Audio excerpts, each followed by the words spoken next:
Hello possible future HP MV6T owners and everyone else. Roger with TechReview.net here to, you guessed it, to review this Ultrabook.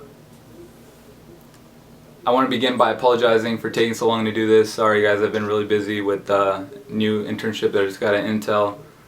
But yeah, without further ado, here goes my review. Alright, so the first thing I want to get into would be the design of this Ultrabook. So the top lid panel is a brushed aluminum midnight black color. It has a vertical streak pattern within the finish. We have the HP logo here. It is not illuminated, it's just there. The bottom is a soft touch ruby red, I think. Looks really nice. It's really unique.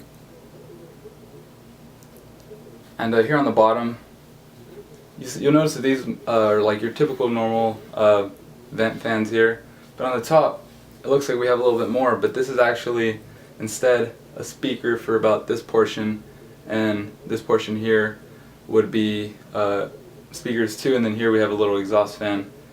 So that's pretty cool design, I like that. Yeah, so on the bottom here we have about 12 screws. It's all one panel, so if you're looking to make any upgrades, I'm pretty sure you'd have access to your RAM, hard drive, all that stuff just by removing all these screws here.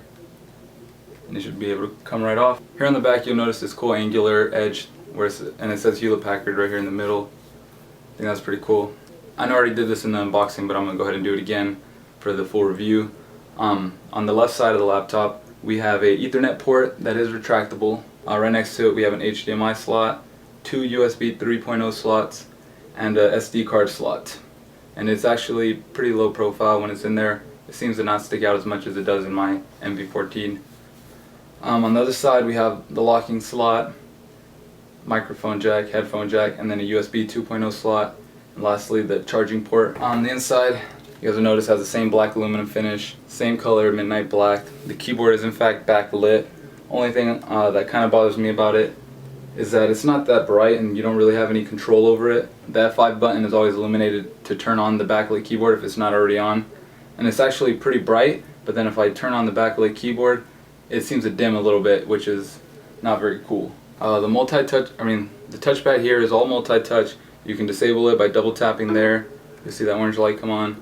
And the finish on this, it's kind of hard to explain. I'll show you guys a close-up. What the touchpad reminds me of is those 3D holographic cards that you'd have to move at certain angles to see an image in 3D basically, or two different images within one card.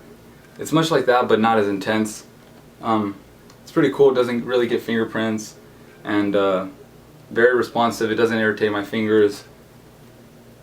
You don't, the left click and right click aren't separated. I don't mind that. This model in particular has a 15.6 inch display measured diagonally. It has a glossy finish, which is not very good for like if you're in a not well lit, but like say if you're outdoors or somewhere where there's like a window, the sun's gonna reflect off of it. Yeah, so that's kind of one of the flaws with the screen.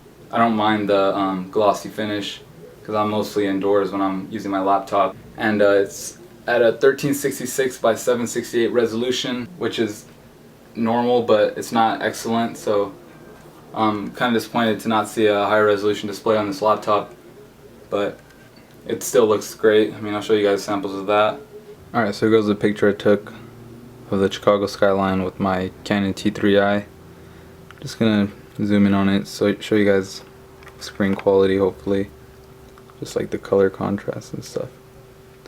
As a real-world performance test, I'm gonna go ahead and play this video here. It's a Blu-ray video MKV format, so it's pretty it kind of requires a lot of resources. You see it opens up immediately.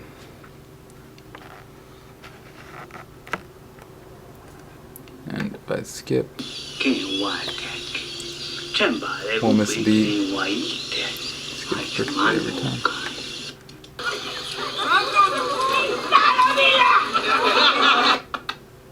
The laptop does have Beats audio, which I find to just be an equalizer. You notice this full bar of speakers right here. The sound is really loud and clear, powerful as hell. I actually find the sound to be noticeably better than my HP Envy 14, which is a full-size notebook. And it actually does have a strong bass, and like it gives you a full sound, I guess. I mean, you have your highs, you have your lows. Alright, so just to demonstrate the speakers on this system, I'm going to play this song.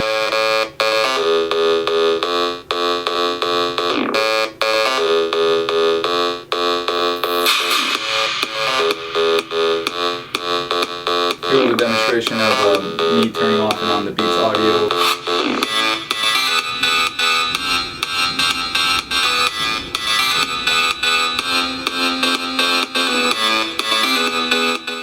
Battery life is good. It's not as good as advertised. I mean, I get about maybe 5 hours on if I'm just like browsing the web and doing not CPU or GPU intensive processes. It is loaded with Intel Rapid Start technology. I'll demonstrate that really quickly. So I just close it up and it should be able to come up really quickly. So I guess that's pretty quick. And the system's fully ready to go. It has a built-in 32GB cache on the hard drive, so it uses that to store your like frequently ran programs and I guess your boot up stuff. It's a good alternative to actually having to fork out tons of money on an SSD, even though SSDs are getting pretty cheap now. It's pretty cool technology, because I mean I have a 500GB hard drive in this, and then I have close to the performance of a SSD with certain things. So that's cool. Some other little things that you might care about. The webcam isn't very good. It's alright. I'll show you guys a sample picture. This is a microphone and webcam test. How's the quality? Also, I would like to point out that since this is an Ultrabook, it does not have a DVD drive, so be aware of that. They get rid of it to make it thinner. Here's a shot of this Ultrabook next to my HP Envy 14 with Beats Edition. You'll notice that significantly thinner. I believe it is 0.78 inches thin versus 1.1 inches on my HP Envy 14.